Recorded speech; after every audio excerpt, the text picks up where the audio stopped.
Well, if they can do that the right way, then they can do things like lower taxes on the rich by influencing the vote, which is exactly what happened. So you guys elected a president that lowered corporate taxes and raised your cost of living and raised your Medicare and all that kind of stuff. And it benefited the rich because they tricked you into believing stuff that didn't exist, like cats and dogs being eaten in the northern states by immigrants. And that was never proven true. People believed it. They voted the wrong way because they got lied to, and voila.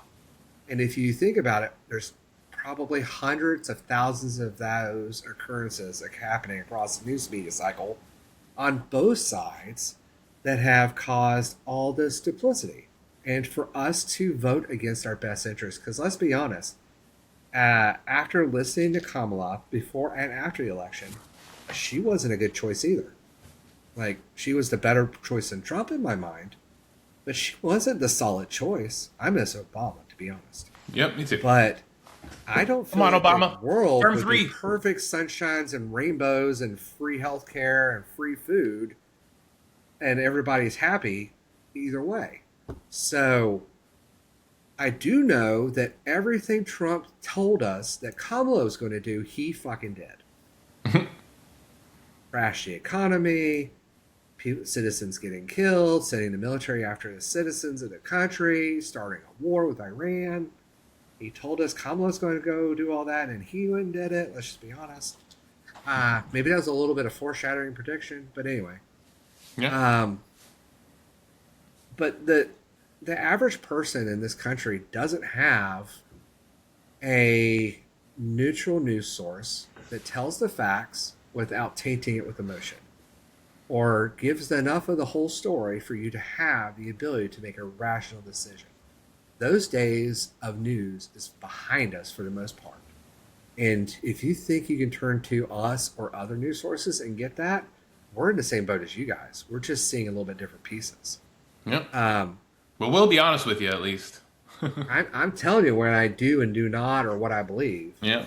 I'm at least quantifying it, which is better than Fox News and CNN. Oh, yeah.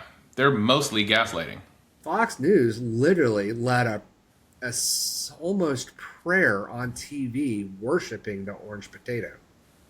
But anyway, so I don't blame people that don't have a firm grasp in geopolitical economics and current religious strife or the average living conditions for the Saudi and this other country. Like, you're not going to. It's unreasonable to expect. Our news is supposed to help us understand these things. Mm-hmm. But instead, our news does exactly what they do in North Korea. Glorious leader did this, glorious leader did that, or evil leader did this, evil leader did that, depending on which one you will listen to, instead of what's actually happening in some of these parts. So that's why smart people tune in the Almost Above Average podcast to get their news. Tainted with a little bit of bitterness towards what's happening in our country. The guy in the link below, Diary of a CEO, look at who he's interviewing, go.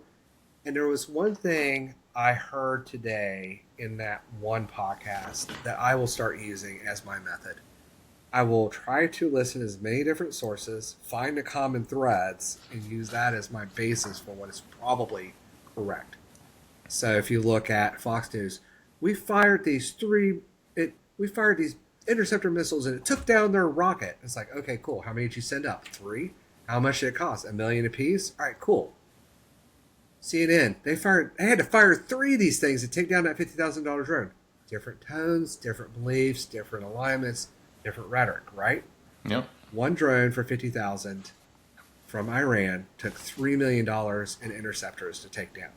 That's a common thread. It's the same for both, and I'm going to take that one as a